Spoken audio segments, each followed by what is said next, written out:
All right, let's get to the lightweight championship main event as we have the champion Ilia Topuria coming in at minus 550, going up against Justin Gaethje, who comes in at plus 420.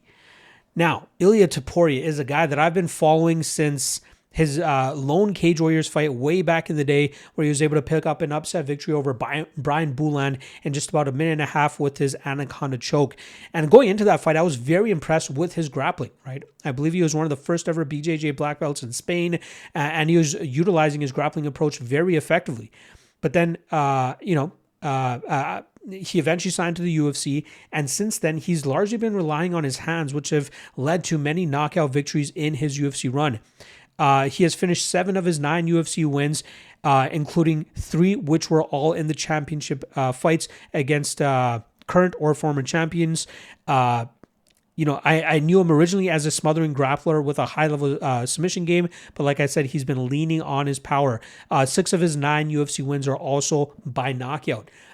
Just the way he plods forward with big power, winging hooks. I've kind of given him flack for that in the past, saying that better strikers will be able to snipe him down the pipe, but he tucks his chin well, he rolls with the shots well, and he comes back with big knockout power of his own. A lot of people want to just know him as this knockout specialist, but the truth of the fact is that he is a high-level BJJ black belt as well, which you haven't really seen much of other than when he submitted Bryce Mitchell. Especially what we saw from Bryce Mitchell this past weekend, you can see how high level of a submission specialist Ilia Topuria is. My question starts to come in as he goes up in weight, if that effectiveness is going to continue to hold over, right? We saw him obviously knock out Charles Oliveira. We saw him knock out Max Holloway, which is, I believe he's the first ever guy to knock out Max Holloway, which is absolutely crazy. So that power continues to translate as he goes up in weight. There are rumors of him eventually going to 170 so he can fight Islam Makhachev.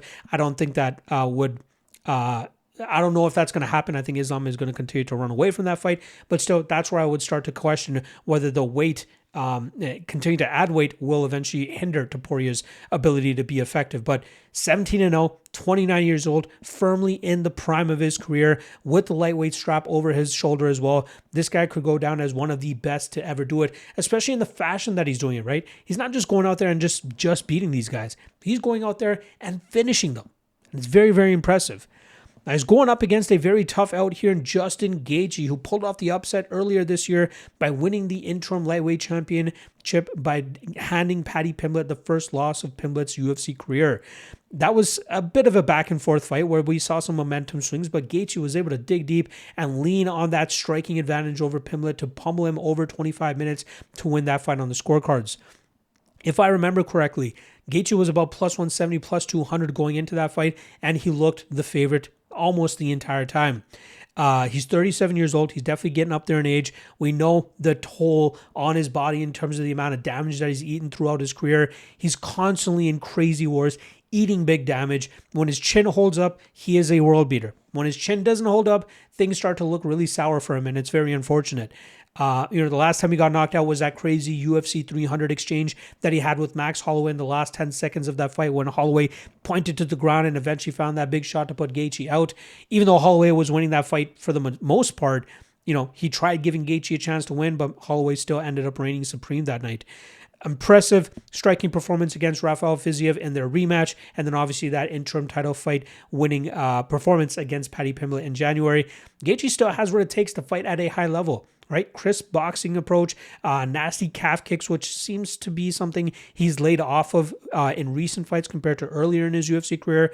He has the wrestling if he needs it as well, but when he fights strong enough grapplers, they're often able to get him into compromising positions and find the finish. Although I was surprised that Pimblett wasn't able to find any success in that sense. But credit for Gaethje in terms of drilling the grappling defense enough in that camp to stay away from that danger. But he's a guy that can go out there and often surprise against a lot of guys, especially when his chin holds up, because he is a very nasty striker. The power, the combinations, the cardio, the pressure, it's a lot for a lot of guys to overcome. Now this weekend, he goes up against Ilia Topuria, hoping to be the first person in 18 fights that is able to solve the Ilia Topuria problem. I don't think that's going to happen, though. I think Topuria marches forward. I think Topuria utilizes his speed, his explosivity, and his power to eventually put Justin Gaethje away here. Now, Gaethje could have some success if his chin holds up, because he's going to have to eat some big shots in that first round if he hopes to survive it. I don't think he will. I don't think he's tasted the type of power that Topuria will throw at him.